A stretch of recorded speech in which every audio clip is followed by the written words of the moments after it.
You ask Tiger to solve. This deals with linear equations with one unknown. The final result is x equals 180/31. Let's solve it step by step. Group all constants on the right side of the equation. Add 16 to both sides. Simplify the arithmetic.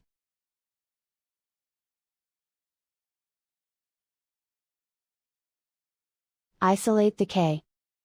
Multiply both sides by inverse fraction 2/31. Group like terms. Multiply the coefficients. Simplify the fraction. Multiply the fractions. Simplify the arithmetic. And so the final result is x equals 180/31.